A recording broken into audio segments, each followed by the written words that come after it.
Hello and welcome. My name is Magdalena Ponurska, and I'm the founder of Courage to Create. And today I have a very special guest with me, Tom Lipinski. I will let him introduce himself. However, I will say that he's been a really good friend of mine for I don't remember anymore how many years and 10 for More. 10 years probably or more, and I'm absolutely thrilled to have him with me today uh, uh, at my coffee and coaching chat, and have this conversation with him from beautiful. I'm currently in beautiful Sicily in Palermo, which is the capital of Sicily, and Tom is in beautiful Michigan. If you were here, we'd be doing uh, this in your house. exactly. Thank you, everyone, for joining us. And Tom, go ahead and introduce yourself. Introduced myself. I'm a father. I've got a son and a daughter. They're grown and both are married. No grandkids. Um, I'm a friend. I am a change consultant. I'm licensed with Dr. Joe Dispenza. Can I say that name? Yeah, of course. Okay. So, Dr. Joe has a company called Neuro Change Solutions, and I am licensed to train a course called Change Your Mind, Create New Results. And so it's all about how to change. People know what to change, why to change, they just don't know how to do it. So I teach a course that shows them the how. And that is like my passion. And then I'm also a heart math consultant or trainer teaching their Resilience Advantage course. And then I'm a life coach, and I've been coaching since 2005, and been doing that. What's that? 20 years now, and mostly with real estate agents, but not always. Amazing. Tons and tons of experience, especially in the coaching area, which is so perfect. And I'm so glad to have you here today, since we'll be talking about change and mindset, and being prisoners of our minds or not, building awareness and how to discover and how to change that. But before we start our conversation, let's start with one of your practices that you teach from HeartMath. That is called. Yeah, we're going to do a heart lock in, Okay. and I'll walk everyone through it. I don't know how many. This is recorded, so people will see it after Yeah. as well. All right, so this is something that you can do right now if you're live, and if you're watching the recording, do it when you're watching the recording. But what we're going to do will change the physiology of your body. It's going to change the heart rate variability in your heart. And without getting into a lengthy conversation about that, the space in between your heartbeats is mostly irregular until you train it to be very consistent. And when it's irregular, that means you may have an average of a 70 heart rate right now as we're sitting here. But if it was incoherent, we'd have one beat would be like at the 90 beats per minute, another one would be at 50. And it'd be kind of like driving your car with your foot on the gas and the brake at the same time. And when you're in that state, it's very easy to experience. I don't like to use the word negative, but people understand it. Negative emotions like fear, anger, depression, upset, something like that. And when you do this technique that we're going to do, and there's a few others, but I like this one, you will synchronize your heart so that the space in between the beats is the same. So the heart is going to be operating very efficiently. And when it does, it informs the brain. And the brain or the heart has a brain in it. And so heart math has done lots of studies, and nothing is claims, it's all proven by science, that we send more information from our heart to our brain than the brain sends to our heart. So when we get coherent in our heart, we train the heart to be, or train the brain to become coherent as well. When the heart is coherent, you're able to experience elevated emotions such as love, joy, compassion. And it's something that you can train just like lifting weights. You know, you'll start out with 10 pounds and then a few months later you're at 20 or 30 pounds. So we can train our hearts, and it can be measured with devices, but the main thing is just to practice it. So we'll do it. And so we don't have dead air for too long. We'll just do it for 2 minutes after I get through the instructions. Okay. So if you're at home or wherever you're watching, you can do this with us. So I'd like you to uh, focus your attention on the area of your heart. So you know where your heart is. You can't touch it or see it, but you know where it is. So put your attention there. And imagine your breath is flowing into and out of your heart or chest area. You can do this with your eyes closed or open. I would say do it with your eyes closed unless you're driving. And you can put a hand on your heart if you would like, which is what I like to do. So focus your attention on the area of your heart. Imagine your breath is flowing into and out of your heart or chest area, breathing slower and deeper than usual. So normally people are breathing 12 to 13 breaths a minute. We're going to slow it down. For me, it's like 6 breaths per minute. So the way you can do that is count your breath in and count your breath out. So you could go, I do 5 seconds in or 5 counts in and 5 counts out. And it's kind of like you're inflating your heart like a balloon when you breathe in. And when you exhale, it's like taking the air out of the balloon. So I'd like you to establish that rhythm right now. And I'll say something in about 10 seconds, 15 seconds.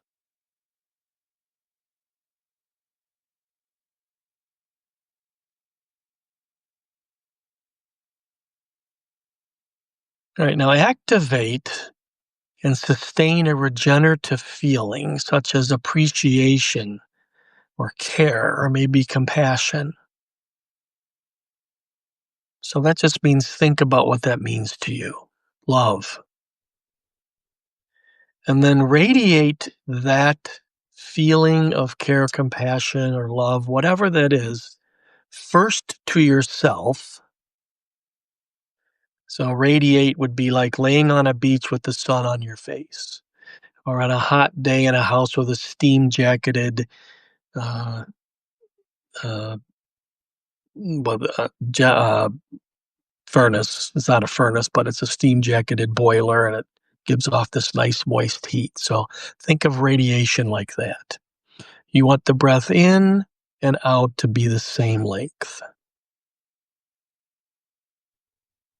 Now radiate that to others in your life. You can radiate it to the people in Israel and Palestine that are fighting right now. You can radiate it to the people in Hawaii who just experienced a tsunami. You can radiate it to someone in your life that you love deeply that maybe is facing some uh, trauma right now and could use some heart. And we'll go from 2 minutes. I'll time it.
All right, that's just about 2 minutes. So at this point, you can check in with yourself and, like, what are you experiencing right now? And whenever I ask that question, everybody says calm, relaxed. Um, so that's likely what you're experiencing, and it's just a very quiet, almost meditative experience. Well, I would say it is meditative. And uh, this is when you change, and if we had any of us hooked up to a heart rate variability monitor right now, Magdalena, we would see that co- coherent heart rate. It would go from herky jerky to smooth, even spaced beats. It always does. I hook people up to monitors all the time, and the people that are watching are like, "Whoa, it's doing it." So it is real. And Yeah. we often tell children, right, when they fall down and get hurt, "Oh, we pick them up, take a deep breath, you'll be okay." But as we get to be adults, we forget about taking the breath. And We forgot to this breathe. is Yeah. this is a trainable thing. So if you did that 5 minutes every day, you're going to Mhm. immensely change your all day long heart rate variability. And if you did it 3 or 4 times a day for 5 minutes, Mhm. you're going to really change how you experience life. You're going to be way more resilient. So that's a heart lock in. Thank you. I love it. So I know that you do this work in prisons. Can you share with us a little bit more about how you do it and what your experiences are and what are the results? Yeah. Um, Let me make this as concise as I can. So it was over a year ago. It was a year ago, June, or maybe actually in April, probably April. I was invited to an information session with the Give to Give Foundation, who is completely tied in with Dr. Joe Dispenza. And what it actually was an information session for us, but it was an interview for the people that were on the other side of the Zoom room. And there were about 20 of us there. And after the interview was over, maybe 2 weeks later, I got an invitation. Would you Mhm. like to become part of the team that goes into California prisons and teaches the Dr. Joe work to residents? And I was like, I do. Yes, let's do it. Uh, Awesome. I know trainers that have been doing it in Mexican prisons for about 5 years, and I always Okay. looked at them and I was like, "Whoa, there's something different about them. They're happy. They're always grateful. Um, they're they're just shining, effervescent beings." And so Mhm. it's like, I want to do that. So I volunteered. At first it's volunteering, and then after a little while, I started going to the prisons to teach the work, to be the facilitator. And I've been going to prisons in California. And we would always train the Dr. Joe Change Your Mind, Create New Results course there. And it was always like hugely transformative.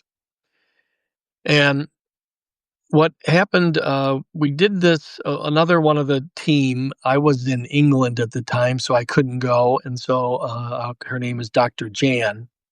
She went and did a cohort of what they would call the incorrigibles or the tough prisoners, right? These people would be in general population and they would not follow some programs, or they would do something wrong, they'd be insubordinate, and whatever they Mhm. did, they got moved to this other part of the prison. And instead of being in dorm rooms, they were now in small 10 by 5 foot cells that were concrete blocks with steel doors and little windows. And it was not really it was a kind of it's hard to fathom it, when I first got in there. Because when we would train the other course, we would always do it, we'd be behind the prison walls, but we'd be at a visitor center. And we really didn't see what the prison was really like. But then to go back to Okay. this area, it was like, oh, okay, now I know. It's not what I was seeing before. And when Dr. Jan did this training, it was clear that the Dr. Joe training was not the right training. What we needed to do was to help them self-regulate and Okay. to become resilient and to break the programming that we're all programmed, we're all conditioned, and it was designed. So what I did is I trained 3 cohorts. This was a month Mhm. and a half ago, and I'm going back in September to do the same.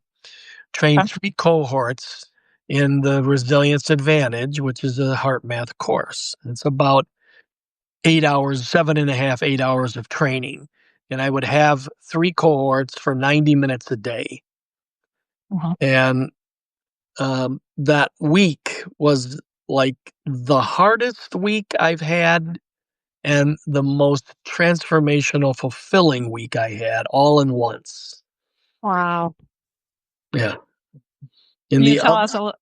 Yeah, can you tell us a little bit about the hard and the transformational part? Like, wow. well, yeah, let me just, yeah. So in the other trainings that we would do, we call them residents, not prisoners, and not um, inmates. So the Mhm. residents would choose to be in this course, and we only could do like 35 in that course. So somebody was Mhm. controlling who went and who didn't. But we've done it a lot of times there. Um, in this they wanted to do it. In this training, I was there. They didn't sign up for it, but they Okay. also liked being out of those 10 by 5 foot rooms. Yeah.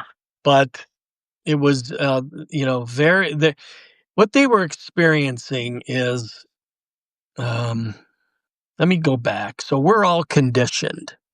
Yeah. We're born, and we're born into what's called a delta brainwave pattern, and that's a restorative sleep, and that's why a newborn just pretty much sleeps, eats, and poops.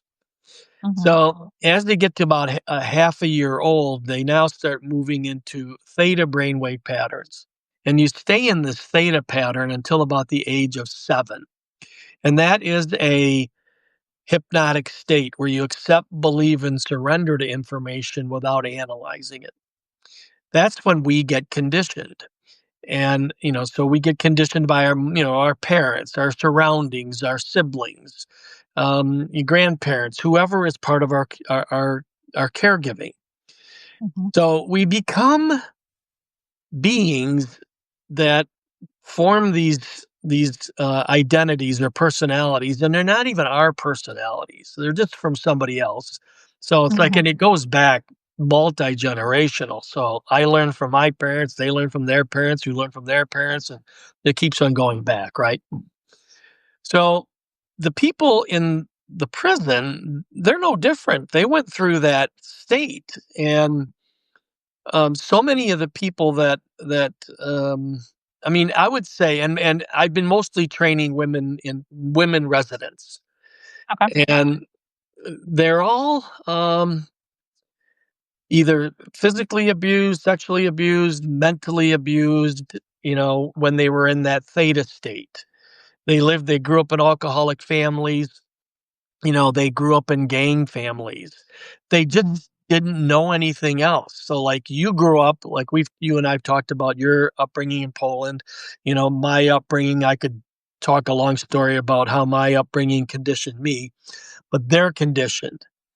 All right. And then when you get to be in that 8-year-old, 7, 8-year-old, now you start going into alpha and beta brainwave patterns, but you're still being conditioned by the environment, but now you're like analyzing it, and you're collecting evidence for it. And so we end up being these beings that are just completely conditioned.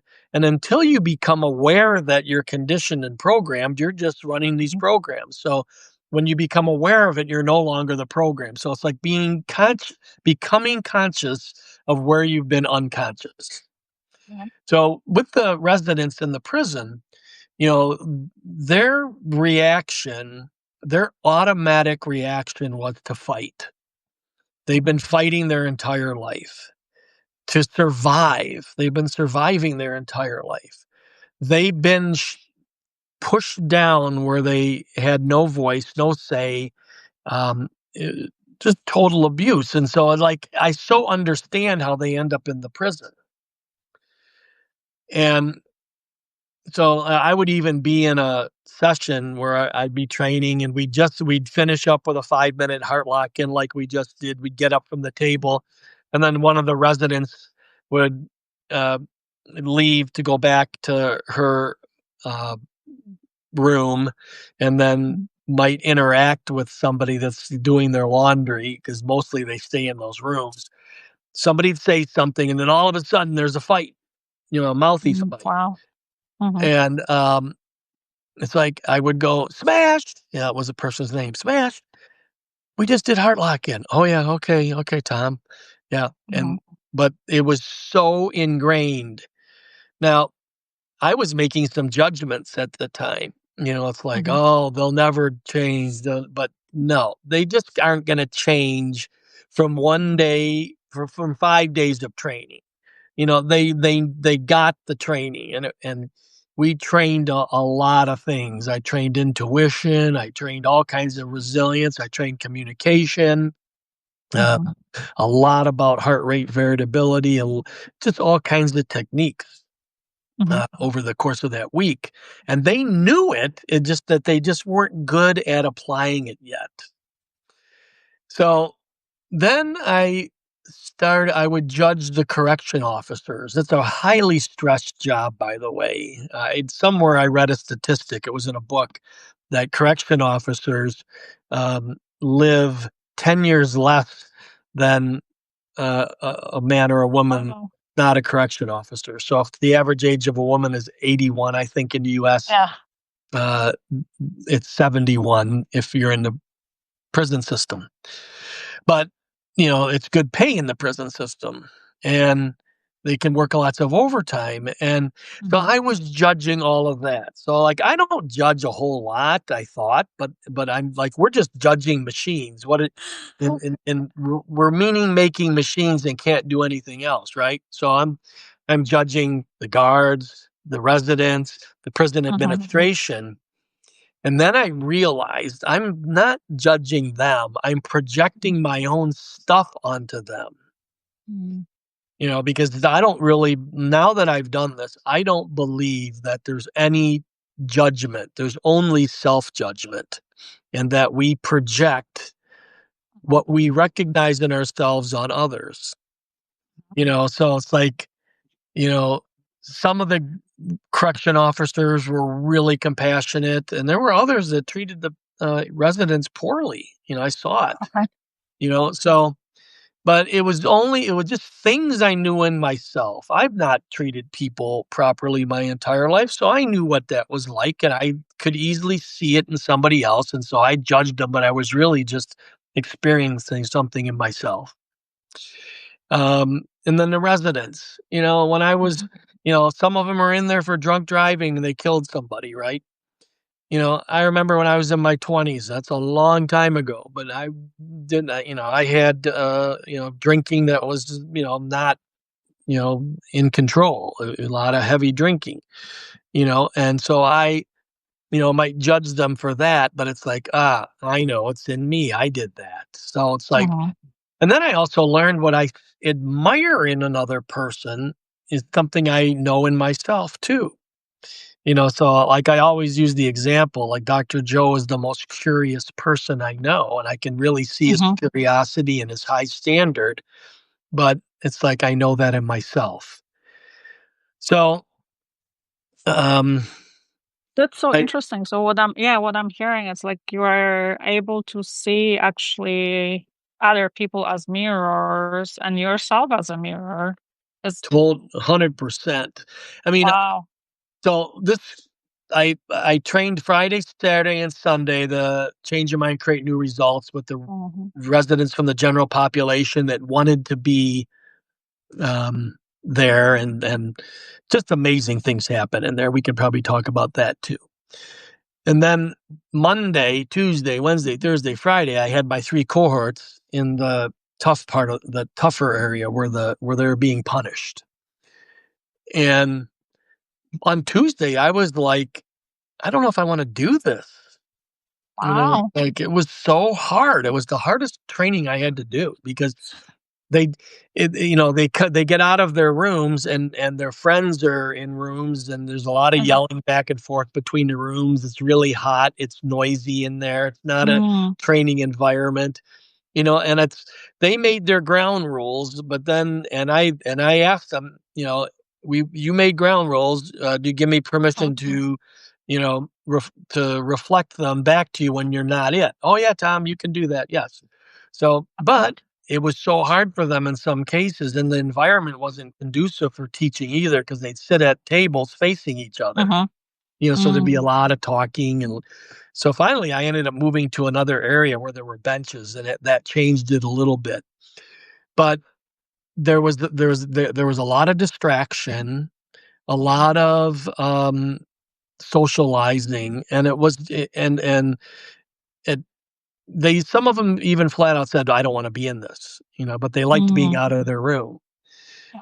But I did notice taking notes because they had little workbooks, taking notes, Yeah. and they got it. I mean, even I'm thinking of one resident right now who was the most vocal about not wanting to be there, but um, she took so many notes. So it's like I know she got it. So Yeah. so the next day, Tuesday, I'm staying at the next, and I called the friend and talked about it, just kind of to process it. And then the next day, I realized I've got to change. Okay. It's like it's kind of the saying of Mhm. what you focus on expands, or change the way you look at things, and the things you look at change, right? So Mhm. so I went into this state of, all right, I am going to love them no matter what. I'm Mm. going to Okay. stop judging and critiquing all of it no matter what. I'm going to just give them everything I got. So Wednesday was a really good training day. Thursday was better, and Friday was even better.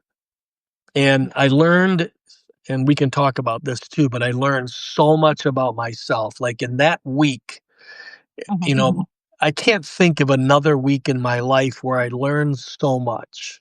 Okay. There might have been, but that was such a learning experience. Mhm. And one of the things that I learned is that if a prison can't be sacred, then nowhere in the world can be sacred. So the prison is the sacred place. And I know there might be some people that may are watching this, that Mhm. may be the victim themselves, or have had someone in their life be a victim, and it might be hard for them to see this. Mhm. But if anybody ever wanted to talk to me, I would love to talk about that because it's I've learned through forgiveness is where uh, the beauty in the world and how you can experience love. It comes out of forgiveness. So I would say that the residents deserve my love. They don't Mhm. deserve my judgment. Okay. The correction officers deserve my love. They don't deserve my judgment. The administrative teams deserve my love, not my judgment. And I definitely have created the prison as a sacred place. And the fact Mhm. that the prison's a sacred place, every place in the world is a sacred place. Yeah, perfect. Exactly. I was just going to say, I let's tie it now to Substack can be a sacred place. Our offices can be sacred places. Coaching as a sacred space. So anywhere in the world we get to create that sacred space. So that's definitely one takeaway for me personally. No matter where we go, we get to create that, and then it comes from within us. The other Mhm, thing that I love that as you were describing your whole journey and how hard it was, what deeply resonated with me when it comes to training or teaching, as trainers, our coaches, as leaders, we have this experience over and over where we get to deal with people that don't want to be there. They they are forced or by circumstances. Uh, they really would be. They rather would be doing something else, and or they don't want to learn. And it was so fascinating to listen to your experience, because even in those moments it is so hard, and it goes back to, okay, I get to actually reframe how I'm perceiving the situation and how I'm perceiving my students and my clients and my employees. And I can come into this with forgiveness, with compassion. And of course, I can use one of the tools that you just taught us, and I can get into my heart. So that's incredibly useful and priceless. Um, in terms of what would you say is one thing that, as a reader, listener, coach, writer, I can take away from this conversation and immediately apply to my life and Wow, continue just doing one thing? just one thing. I don't know if I can do that, but, I Uh-huh. will as I'm sitting here listening to you, um, we are creators, okay? And I've heard that for a long time in my life, but it's really the last maybe 3 years where I really got what that means. But we create our experience. You know, things happen out there, Mhm. um, and then we create it, all right? And we interact with it. Can I give you an example? Yeah, of course. I was at a networking meeting. I go to one every Tuesday when I'm in town, Mhm. and it was a year ago. It was a little more than a year ago. We were leaving the meeting at 9 a.m. It started at 8, and I'm walking out with a man named Ken. And it's a warm day. It's already like 75 at 9 a.m., but no humidity. It wasn't really humid. It was kind of comfortable, but there was rain starting to come down. And so the rain is just like our life, right? Things are happening, right? But Ken created it as rain sucks. He's an insurance salesperson. I'm going to get a lot of phone calls about leaky roofs and leaky Yeah. basements, and I've got to take the water off the top of my pool. Rain sucks. Mhm. And me, I wanted to go home. I did do this. I sat on my porch with a freshly brewed coffee and read a book for 30 minutes. So not that mine was right and Ken's was wrong, but we both created the world differently. So we are creators of what we experience. So it's Mhm. like whether you're in a prison, whether you're, well, what did you call it? The prison of the mind? The It's prison like of the mind, yeah. whether you're in the prison or the prison of the mind, right? It's like we're creating. So it's like, what are you going to create? What do you want to create?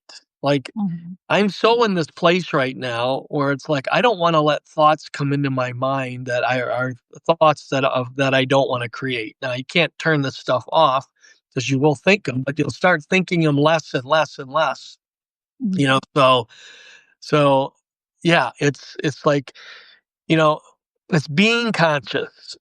And in the training with Dr. Joe, we teach the whole thing's about reconditioning. So we teach creating a greatest expression of yourself. And people and I'll share a story about that in a second. You and I are familiar with a certain Facebook group, right? Where we have a little more robust creation of our greatest expression. We call it a document. Yeah. And it's not really a document. It's just ways of being that are victories over the caca, that we created when we were, 5 years old. Um, Mhm. so it's being conscious of where we've been previously unconscious and then Okay. making a choice. All right, is who am I gonna be? How am I gonna respond today? And so when you practice that over time, you become that. And I've got so many stories. I mean, I can tell you one. I want to tell you. I'll tell you this one. It was Uh, in the it has it has to be a quick story because my battery has only 20% left. oh, you'll laugh plenty of time. I always get Okay. there. But it was on the last day in the prison, Uh-huh. and this resident, her name, well, I won't say her name, but we'll just say Susie. So Susie was doing coherent communication technique, which is the heart math technique, right, for how to Uh-huh. listen and speak. And we were doing pairs, so I went over to her pair, and was just right there. And then she says, "Tom, I want to tell you something. Mhm. You're very condescending, and it's the last day. Yeah. And you come in here into our world, and and into, she had a few other descriptions of the world, you Mhm. know, and blah, blah, blah. You expect to share your wisdom, and it's like, well, in the past, like maybe 3 years ago, 2 years ago, I don't know, I would have defended that. I didn't defend it at all. I listened. And the reason I listened is because I practice every day. So I have this thing that I say every day a couple of times, that I'm constantly learning and mastering the art of transformation. I recognize that everyone and every circumstance is my teacher. There's something to gain in every moment. And then the other one would be the conditions of my outer world are happening. How I respond is solely my creation. So, because I would practice that daily, when that situation came up, I didn't defend myself. I listened. I even asked some qualifying questions that tell me more. I'm Mhm. interested about it. So I gained so much from that conversation. When I go back, next month, or in September, I'm going to be different at the beginning of the training to make sure that thing that she was talking about doesn't exist.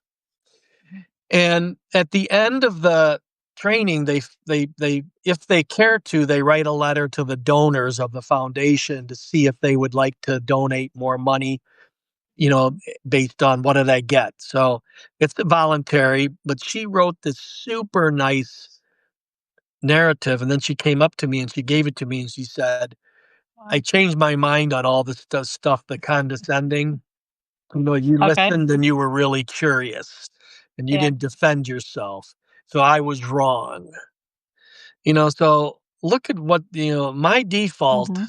what I learned, during conditioning and programming would have been to defend myself and fight myself and make her think, I'm not that. Whereas Uh, I completely came at it from a different place and had such a positive result. that's amazing. That's yeah, truly exceptional and life changing and life Life altering. changing. Yes, perfect. So, to wrap it up, one takeaway for me is go and create, create your life powerfully, and keep transforming and changing minute by minute. Well, and you can do it in Substack, right? And yeah, absolutely. And you can do it as you're writing. You can do it as you're coaching, as a leader. There's so many different opportunities. Thank you so much, Tom, for joining me today. It's been such a pleasure, and I've learned, like always, I've learned so much from you. Greatly appreciate you, and I will see you on the other side. All right, when you get back home, and I appreciate you, and thank you for asking me to be here today. And now Pleasure. I'm going to suggest that you plug your phone in. Yes. Thanks everyone for joining. Bye.